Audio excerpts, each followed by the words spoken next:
Have you ever said something and watched it fall flat? You meant to inspire, but instead the room went cold. You wanted to connect, but somehow the words just slipped through the cracks. Let me tell you, communication isn't just about talking. It's about painting, with words, with tone, with presence. And at the end of this message, I'll leave you a few quiet moments to let these ideas settle. Because sometimes the real lesson isn't in the words, it's in the silence after them. So let's begin with the first brushstroke of this art, your words. Because every time you open your mouth, you paint a picture, and that picture either draws people closer or pushes them away. Words are tools, words are colors, words are the raw material from which every relationship, every idea, every movement is born. Someone once told me, Jim, people judge you by the words you choose, and they were right. The language you use tells the world who you are long before your actions can prove it. I learned this lesson the hard way. Early in my career, I thought enthusiasm alone was enough. I would speak fast, fill my sentences with emotion, toss around words like confetti. But I noticed something. People were listening but not hearing. I was making noise, not meaning. My mentor, Earl Schuff, stopped me one evening after a presentation. He said, Jim, you've got plenty of energy, but what you need is precision. You're shooting a shotgun when you should be aiming with a rifle. Yep, that one sentence changed the way I spoke and the way I thought. See, most people treat words like they're cheap.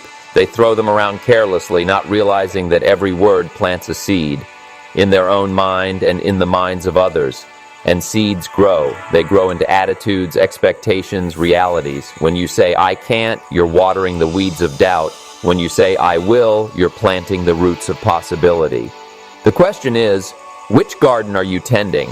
There's a story I like to tell. A young man once asked me, Mr. Rohn, how do I make people listen to me? I said, make your words worth listening to. The young man frowned. What does that mean? I told him, every word you say should either build someone up, teach them something, or move them to action. If it doesn't, it's just noise. You see, talk is easy, but purposeful speech, and that's art. If you study great communicators, Martin Luther King Jr. and Ronald Reagan, Winston Churchill, you'll notice something they all had in common. They didn't speak to impress, they spoke to express. They didn't drown people in complexity, they lifted them with clarity. I have a dream. Tear down this wall. Simple, powerful, unforgettable. Those words didn't just describe a moment, they defined a movement. Now maybe you're thinking, Jim, I'm not a public speaker. Why should I care? Because whether you're leading a company, raising a child, or asking for a raise, your words are your instrument.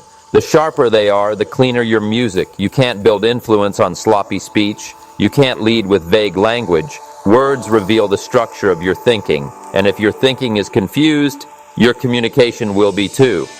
So what's the secret? Intent. Before you speak, pause. Ask yourself, what do I want this person to feel? What do I want them to do after I speak? When you speak with intention, your words carry weight. People can sense it. They lean in. They trust you. Because sincerity, my friends, is audible. Let me put it like this. Careless words are like loose nails on a bridge. They might not break it immediately, but over time they weaken every step someone takes towards you. But well-chosen words, those are the bolts that hold human connection together. They create safety, trust, belonging. I remember talking with a group of young entrepreneurs once. One of them asked, what's the most powerful tool in business? They expected me to say capital or connections. I said conversation. Because conversation builds relationships, and relationships build everything else. But here's a challenge. Your words should not only sound good, they should be good. Words are not decoration, they are declaration. They declare your values, your respect, your understanding. You don't need big words to sound wise, you need honest words spoken with warmth. Every time you speak, you're making a deposit into the emotional bank account of another human being. Use words that add interest, not debt. Words that heal, not hurt. Words that clarify, not confuse. When I was young, my father told me, Jim, be the kind of man whose words you can trust even when you're not around. That became one of my life principles. So take inventory today. Listen to yourself.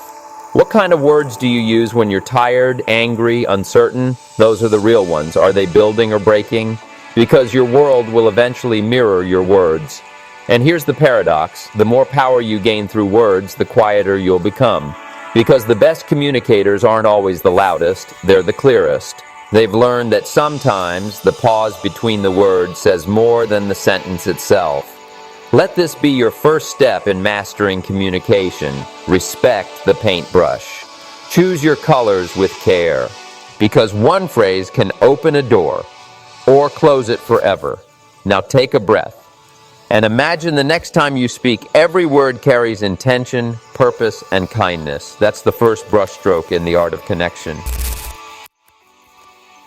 Now let's move to the second way to master the art of communication, your vocabulary. Because words may be your colors, but your vocabulary is your palette. The more shades you have, the richer the picture you can paint. When your vocabulary grows, so does your influence. You can reach further, connect deeper, and express what others only feel but can't say. The right word at the right time is like lighting a candle in the dark, and suddenly everything becomes visible. I remember the first time I realized this. I was about 26, still working at Sears, selling for a modest wage. One evening, my mentor, Mr. Schoff, asked me, "Jim, what are you reading these days?" I said, "Not much. Just the newspaper." He smiled and said, "That's the problem. You're feeding your vocabulary junk food." I didn't understand at first, but then he explained, "If you fill your mind with small words, you'll live a small life. But if you fill it with ideas, principles, and stories of greatness, your speech will begin to sound like the life you want." That night I went home, dug into my wallet, and bought my first real book, Think and Grow Rich by Napoleon Hill. It cost me almost a week's lunch money, but I read it, slowly, carefully. I underlined every new word I didn't know. I looked them up, wrote them down, practiced them in conversation. And soon I noticed something remarkable. I didn't just sound smarter, I started thinking smarter. My mind had more tools, and with them I could shape clearer thoughts, build better arguments, dream bigger dreams. See, vocabulary isn't about showing off, it's about showing depth. When you have the right words, you don't just speak more, you speak better. You can calm a storm with one phrase or ignite passion with another. You can explain complex ideas simply. You can make people feel understood. And that, my friends, is power. I once spoke to a group of high school students who told me they didn't like reading. "It's boring," they said. "We'll learn from YouTube." I told them, if you limit your language, you limit your world, because your vocabulary is the map of your mind. The smaller the map, the smaller the journey. The larger the map, the further you can go. If you can't describe your dream, how will you ever build it? Now, you don't need to memorize the dictionary, but you do need to feed your mind daily. Read something that stretches you. Listen to people who speak better than you. Write down words that inspire you. Practice using them until they become natural. A rich vocabulary doesn't make you arrogant, it makes you articulate. And articulation is leadership in motion. My mentor used to say, "Jim, the more clearly you can say something, the more clearly you can see it." He was right. Words sharpen the mind's vision. They turn fog into form. When you know the right word, you can direct your thoughts instead of drowning in them. You can explain your pain, your hope, your strategy, and when you can explain something, you can improve it. And here's another truth. People subconsciously measure your credibility by the clarity of your speech. If your words are weak, your influence shrinks. But if your words are precise, your authority expands. You don't have to use big fancy words. You just need to use the right ones. There's a difference between speaking simply and speaking vaguely. Simplicity is power. Vagueness is confusion. I remember addressing an audience once, and halfway through I saw a man nodding in agreement. Afterward he said, "Jim, it felt like you were saying what I've always wanted to say, but never knew how." That's what vocabulary does. It gives people words for their unspoken thoughts. It gives voice to what lives inside the heart. So here's your challenge. Build your vocabulary like a craftsman builds his tools. Slowly, deliberately, with pride. Learn a new word every day. Use it. Repeat it. Let it become part of you. Because when you expand your vocabulary, you expand your world. But I want to warn you about something. Vocabulary without humility is vanity. Don't use words to impress, use them to connect. The best communicators know when to simplify. They know that the goal of speech isn't to sound smart, it's to make others feel smart. When people understand you easily, they trust you deeply. So keep this in mind. Communication isn't about complexity, it's about clarity. Your words are your bridge to the world. Make sure it's built strong, steady, and simple enough for everyone to cross. Now take a moment. Think of a time when someone's words lit a spark in you. Maybe a teacher, a friend, or a stranger. Remember how it felt to finally understand. That's the magic of vocabulary used well. That's the art of painting ideas in someone else's mind. Now let's talk about the third brushstroke in this art, your tone and tempo. Because communication is not just what you say, it's how you say it. The same sentence, spoken with warmth, can build a bridge, or spoken coldly, can burn one down. Your tone is the music behind your words, and people will remember the music long after they've forgotten the lyrics. I learned that lesson early in my speaking career. I had written my message perfectly, every word in place, every idea clear, but when I spoke it out loud, it landed flat. My mentor pulled me aside and said, "Jim, the content is fine, but the tone is missing the life. You're giving information when you should be giving inspiration." From that day on, I began to study not just language, but rhythm, the rise and fall, the pauses, the silence between phrases. Because tone carries emotion, and emotion is the road to the heart. Sometimes you need to raise your voice, not in anger, but in conviction. Sometimes you whisper, not to hide, but to invite people to lean closer. The best speakers know how to take an audience on a ride, up and down, fast and slow, loud and soft. That's what makes people listen. If your tone never changes, the mind drifts away. But if it moves like a song, people stay.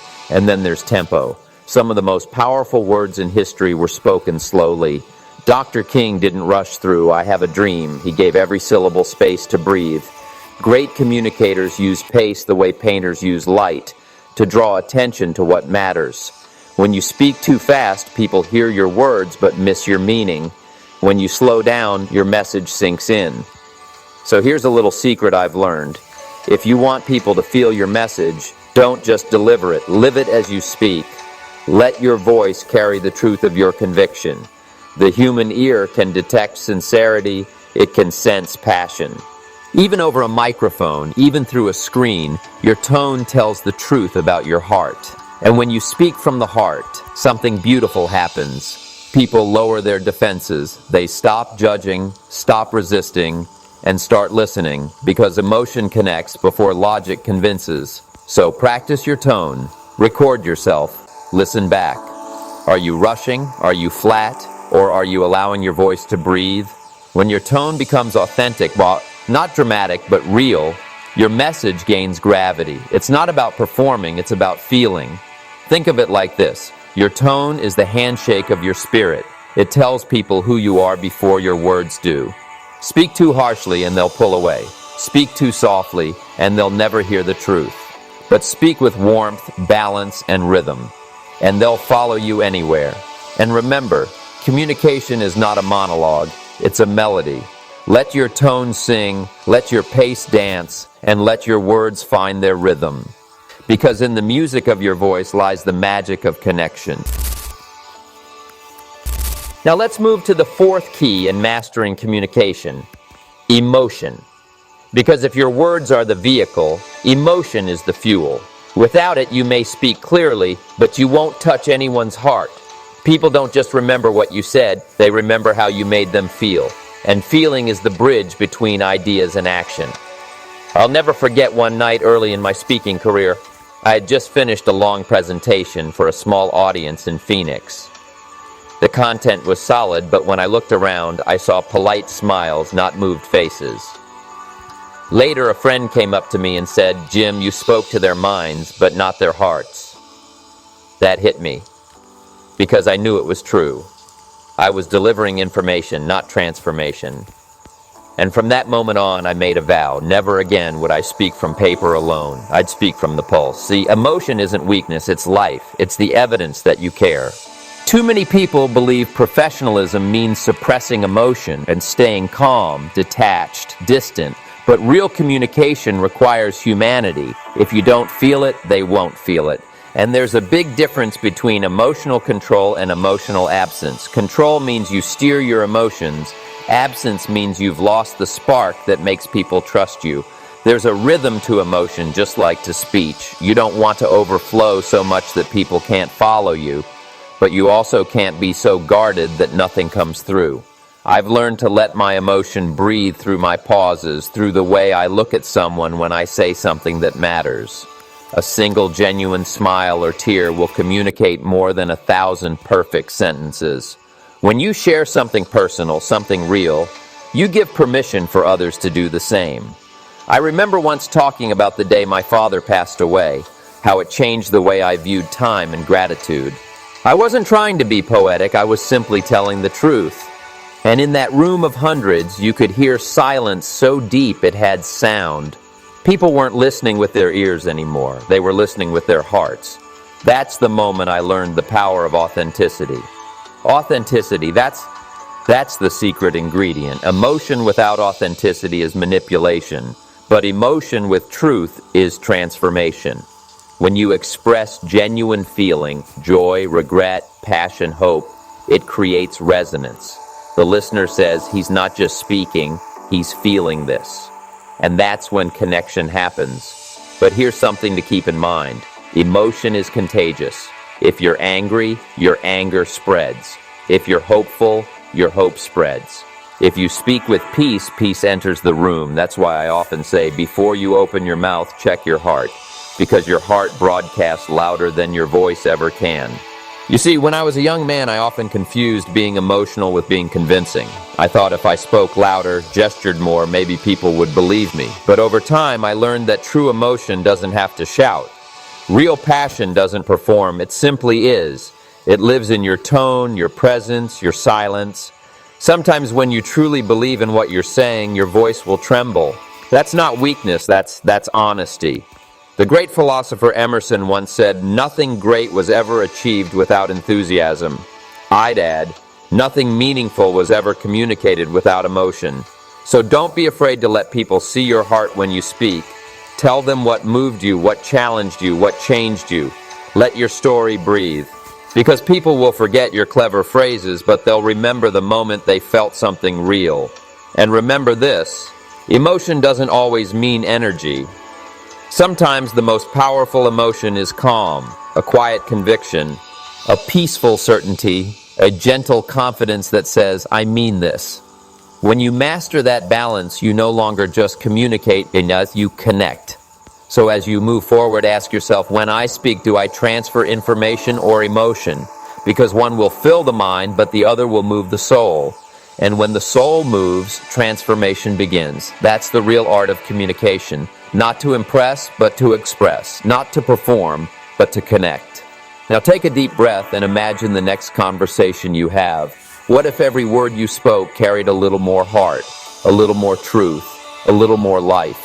That's where real influence begins. Not with your lips, but with your heart. Now let's move to the fifth key, pronunciation. Because no matter how wise your message is, it won't matter if people can't understand you. Clear speech is respect. It says, "I value your time enough to make myself clear." Your voice is your handshake before your ideas ever land. And a weak handshake sends a weak signal. When I was starting out, I used to rush through my words. I was so eager to share the message that my syllables tangled together like an excited child. My mentor pulled me aside one evening and said, "Jim, you sound like a man trying to outrun his own thoughts." That hit home. He told me, "If your words stumble, people will think your ideas stumble too. Slow down, shape your words, make them stand." From that day on, I started practicing in front of a mirror. I'd read books out loud, exaggerating every sound. It felt silly at first, but it worked. Soon my words began to land with clarity, and my confidence grew. You see, pronunciation isn't just about sounding professional. It's about being understood. A message without clarity is a message wasted. And here's the truth. Clarity is power. A well-pronounced word carries authority. It says, I know what I'm talking about. Listeners can feel it. When you speak clearly, you give your audience a gift. They don't have to work to follow you. They can relax and receive. I once met a young man who dreamed of being a speaker. He had ideas, passion, talent, but he mumbled. I told him, you're hiding your greatness behind lazy lips. He practiced every day, recording his voice, tightening every vowel, sharpening every consonant. 6 months later, I hardly recognized him. His words had weight. His ideas sounded true.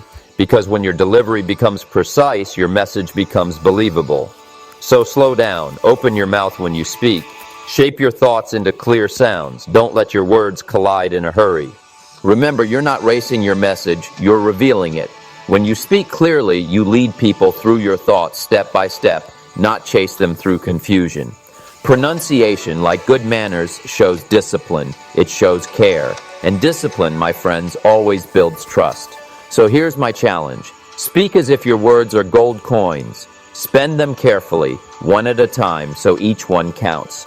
Because the way you say something is often the difference between being heard and being remembered. Now let's move to the sixth key, your body language. Because even before you say a word, your body has already spoken. The way you stand, the way you move your hands, the way you hold your shoulders, and all of it sends a message louder than your voice ever could. You can say, I'm confident, but if your posture says otherwise, people will believe your body, not your words. Many years ago, I was giving a seminar in Chicago. During a break, a gentleman approached me and said, Jim, I liked what you said, but you didn't need to say it. I could see it. That was one of the greatest compliments I ever received. Because real communication isn't just in your mouth, it's in your presence. People don't just hear your energy, they feel that. They feel it. Think about it. When someone slouches, avoids eye contact, or hides their hands, what do we feel? Uncertainty. When someone stands tall, open, relaxed, we feel trust. That's not magic, that's biology. The human brain reads body language faster than it reads words. Before you've even finished your first sentence, the other person has already made a judgment. Do I trust this person? Do I want to listen? So if you want your message to land, let your body agree with your words. If you're talking about confidence, stand like it. If you're talking about passion, let your gestures carry that fire. You don't need to act, you just need to align. Now, some people overdo it. They wave their arms like they're conducting an orchestra. That's not expression, that's distraction. The key is natural movement, controlled, purposeful gestures that highlight your message. A simple open palm can communicate honesty. A firm stance communicates conviction. A slight lean forward says, I'm with you. These are small things, but small things build big impact. I remember watching my friend Zig Ziglar speak. Zig was a master of body language. He could point a finger, take a step forward, or drop his shoulders at the perfect moment, and the entire audience would follow him emotionally. It wasn't rehearsed. It was embodied truth. He felt what he said, and his body followed naturally. You can practice this too. Record yourself speaking. Watch your hands, your eyes, your stance. Are you open or closed? Are you stiff or relaxed? Do your gestures support your story or steal attention from it? Awareness is the first step. The more aware you become of your body, the more control you gain over your presence. And let me tell you something, presence is power. When you walk into a room, before a single word leaves your lips, people are already reading your story. So tell the right one. Shoulders back, chin up, eyes calm. Confidence isn't arrogance, it's serenity. It's the quiet energy that says, I belong here. You don't have to be the loudest person in the room to command attention. You just have to own your space. I've seen quiet leaders barely raising their voice, yet holding a room with stillness alone. They don't move much, but every move means something. Your body should never contradict your message. When your gestures, tone, and words move together, communication becomes symphonic. You're no longer talking at people. You're communicating through every fiber of your being. Here's something practical you can do. Next time you're in conversation, mirror the other person's energy. Subtly, not mimicking, but reflecting. When you align physically with someone, nodding, matching posture, leaning in slightly, their mind unconsciously says, "We're connected." That's the foundation of rapport. I once heard it said, "Your body speaks the truth your words try to hide." And that's true. If you feel nervous, your shoulders tighten, your voice shakes, your breath shortens. But when you align your body first, deep breath, open chest, calm stance, your mind follows. Communication begins with the body, not the mouth. So before every conversation, before every meeting, before every stage, take a moment, ground yourself, breathe deeply, lift your posture, open your frame, and remind yourself, I'm here to give, not to prove. When you give with your presence, you communicate more powerfully than any speech ever could, because at the end of the day, people may forget what you said, they may even forget what you did, but they will never forget how you showed up. Now let's move to the seventh key, your eyes. The eyes, my friends, are the most honest communicators we have. They reveal what words try to conceal. You can rehearse your lines, memorize your speech, perfect your gestures, but if your eyes don't agree, people will feel it. Because the eyes are not just windows to the soul, they are windows to your sincerity. I remember once during a small workshop, a woman came up to me afterward and said, "Jim, when you looked right at me during your talk, it felt like you were speaking only to me. That's the secret. Not just speaking to the crowd, but reaching the individual. When you look someone in the eye, you give them a rare gift, your full attention. In that moment, they feel seen, and being seen is one of the deepest human needs." But here's the danger. When we're nervous, we look away. We glance down, check our notes, scan the floor. We think it hides our anxiety, but it does the opposite. It disconnects us. Your eyes tell your audience whether you believe what you're saying. If your gaze wanders, they'll assume your conviction does too. Eye contact isn't about staring people down. It's about connection. It's a silent handshake between two human beings. It says, "I'm present. I'm with you." When you maintain gentle, steady eye contact, you project confidence and warmth at the same time. Too much, and it feels confrontational. Too little, and it feels uncertain. Balance, as always, is the art. When I coach young speakers, I tell them, don't just look, see. See the people in front of you. See their reactions, their energy, their emotion. Communication is a dance, not a monologue. Your eyes help you lead that dance. You'll sense when to pause, when to push, when to soften.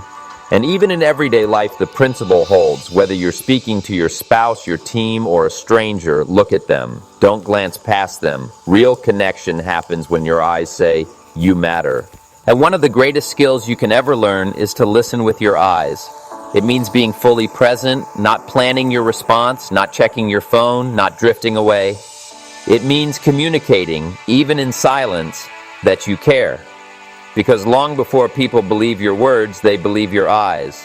So practice this simple discipline. When you talk to someone, look at them long enough to notice the color of their eyes. That moment of focus will change the way they receive everything else you say. And when your message aligns with your gaze, sincerity meets power. Now we come to the eighth key, your posture and presence, because how you stand tells the world how you see yourself. Before a single word leaves your mouth, your posture is already sending a message. Confidence or hesitation, openness or resistance, strength or uncertainty. People can feel your energy before they ever hear your ideas. When I began speaking publicly, I noticed something curious. Whenever I felt nervous, I would lean back, fold my arms, almost as if trying to hide from the audience. And do you know what happened? They leaned back too. Our energy mirrors each other. So I tried an experiment. I started standing tall, shoulders back, feet firm, hands relaxed and open. Suddenly the crowd leaned in. It wasn't magic, it was body alignment. The way you carry yourself tells others whether they can trust you, whether they should listen. I once watched my friend Zig Ziglar step on stage and do something remarkable. Before saying a single word, he stood in silence for nearly 10 seconds, smiling, calm, confident. The room went absolutely still. That's the power of presence. He hadn't earned their attention with words yet. He earned it with stillness. True presence doesn't demand attention, it commands it. Posture is not arrogance, it's assurance. There's a quiet dignity in someone who stands like they belong where they are. You don't need to puff your chest or fake strength. Real confidence is relaxed, not rigid. It's a steady calm that says, I'm here to give, not to prove. That kind of presence invites others in. When you speak, even in a conversation across the table, remember that your physical stance sets the tone. Sit forward when you want to show interest. Lean back slightly when you want to invite thought. Keep your arms uncrossed. Open posture creates open minds. The body is an amplifier of belief. If you carry uncertainty, your words will echo it. If you carry confidence, your message will magnify it. Try this. Before any important conversation, pause for 10 seconds. Stand tall, breathe deep. Imagine your feet rooted like a tree, your shoulders open to the world. That small act tells your body, I am safe, I am ready. And your body will tell your mind the same. Because in the end, presence is not about taking up space, it's about creating space. A space where others feel comfortable, valued, and inspired. When your posture reflects peace and purpose, your presence does the talking long before your voice ever begins. So here we are, my friends, the end of our journey through the art of communication. But before we close, I want to remind you of something simple yet profound. Every word you speak carries a piece of you. It's not just vocabulary, not just tone or posture, it's you. Communication is not about performance, it's about presence. It's about the spirit behind the sound. I've met thousands of people in my life, leaders, dreamers, teachers, students, and I've learned this. The people who move us most aren't always the loudest or the smartest. They're the ones who speak from a centered heart. Their words are anchored in sincerity. Their energy is steady. When they speak, you don't just hear information, you feel truth. So when you walk away from this message, remember, your words can heal or harm, inspire or discourage, open hearts or close them. Choose wisely, because every conversation is a seed. Some grow instantly, some take time, but all leave a mark. Speak to build, not to break. Speak to connect, not to control. And speak less to impress and more to express. Years ago, I stood in a small community hall giving one of my first real talks. I was nervous, my hands trembled. But halfway through, I stopped reading from my notes. I looked up, took a breath, and said from my heart what I truly believed. That communication, real communication, is the bridge between imagination and reality. In that moment, I saw faces soften, eyes brighten, postures change. The atmosphere shifted. That's when I learned. Sincerity has sound. You don't have to be perfect. You don't have to be eloquent. You just have to be present. When you listen, listen deeply. When you speak, speak clearly. When you pause, pause with purpose. Because sometimes the silence between your words is what people need the most. The great truth is this: the real art of communication isn't about mastering speech. It's about mastering yourself. When you know who you are, your voice follows. When you understand your values, your words align. And when your heart is calm, your message carries power. So tonight, or whenever you finish this message, don't rush to the next video, the next thought, the next thing. Take a breath. Let it sink in. Let the silence do its work. Because sometimes the most important conversations happen inside you after the talking stops. Now, as we close, I want to leave you with this thought and a few moments of quiet. Every great artist steps back from the canvas to see the masterpiece more clearly. Do the same. Step back. Look at your life, your relationships, your words. Ask yourself, what picture am I painting? Let the answer come not from noise, but from stillness. So let's sit in that stillness together. No more words needed, just reflection. Because sometimes, my friends, the greatest wisdom doesn't come from what we say, but from what we finally allow ourselves to feel in the silence after.